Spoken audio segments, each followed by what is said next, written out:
flaws. It's yo, stand on they killing me, running my brain full of shame. I don't wanna lose it. Full of stage, trying to run my pain. Alright guys, there it is. The HiTec HS7955 titanium gear servo. So the first thing we're going to want to do is we're going to take off this top brace. It's just going to be 4 screws.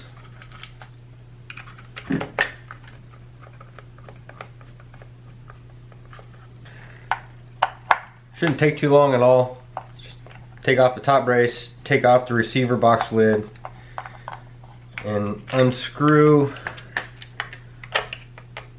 You're going to want to unscrew the servo saver arm side where the link is attached. Just one quick tip, guys. When you take this off, there's going to be bearings underneath here. So just make sure you don't lose those if they stick onto the chassis brace. So pull that right off.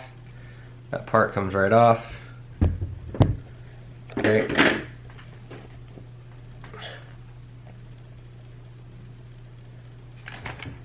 So now you just have the servo exposed. I'm going to unscrew the link from the servo saver 2.0. So the link is loose. And the reason I'm taking this servo out, guys, because I accidentally, I believe, set my BEC to 7.4 volts, and I think it burnt it up. Well, I'm not sure if that burnt it up, but it's burnt up. So, in order to do this modification, you're going to need a part from Traxxas. I will put that right here on the screen for you guys.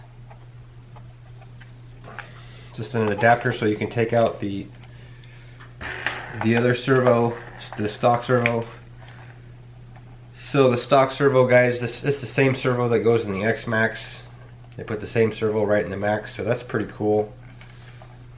If you want, you can also upgrade to the Traxxas part number 2085. That's the gray and black servo. This got so hot it rusted my screw.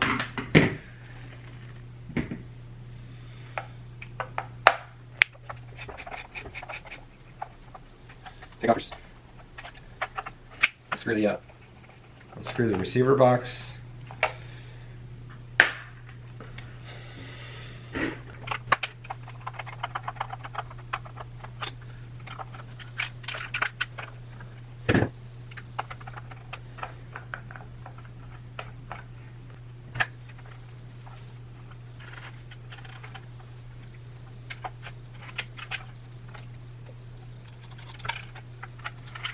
Alright, so there we go. We got it all out, and this is the extension adapter we're going to need right here, this piece. I'll put the part number right on the screen. We'll get this old servo out. Alright, so we're installing the new servo back into the adapter that you can get. You can get this adapter right on eBay. That's where I got it. I'm not sure where else, but it's just 2 screws. You set the servo inside the adapter, and you put these 2 screws in, and then you just screw this in just like you would a stock servo. It's the same shape as a stock servo, same size. So after you put these screws in, you're going to want to turn on the truck, turn on the radio first, then turn on the truck so your servo will center up.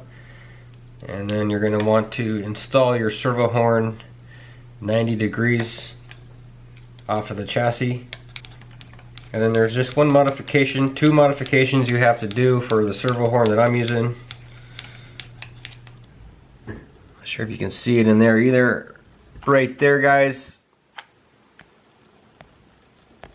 Right there we had to trim a little bit of the chassis just so when it turns, because it's square down there, it buggered up. So guys, what we're gonna do is you want to make sure you got your radio on, truck is plugged in, and now we're gonna turn it on. You got to turn on the truck to center up the servo.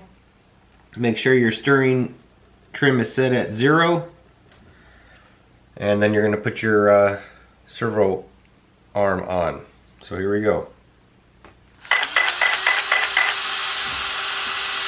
One thing I learned, guys, 1 to turn, 2 to burn, so the servo always goes in channel 1, and it's working, and that thing's got some torque, guys. 333 ounces,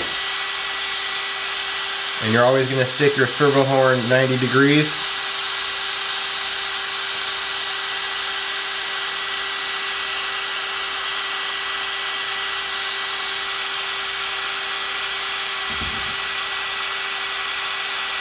There we go. So I'm going to skip ahead here, guys. I'm going to Loctite this down with a dab of Loctite. Just a dab. And I can actually turn the truck off now. So the truck is off. Radio's off. So that's it. Alright, so let's get everything bolted back up. Make sure this thing is nice and snug. One thing about this Techno horn is it's got 2 screws to attach it, which is pretty neat. So there we go.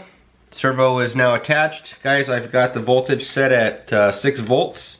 That's all the servo will take is 6 volts. So one quick thing, guys, before you screw anything down, you want to make sure that you get the servo link into the servo saver arm. There we go. Once you get that in, you can screw the servo back down. Alright, guys, so that's that. It's all installed. Somehow we ended up losing a screw, but that's done, guys, so let's get out there. Give you a close-up.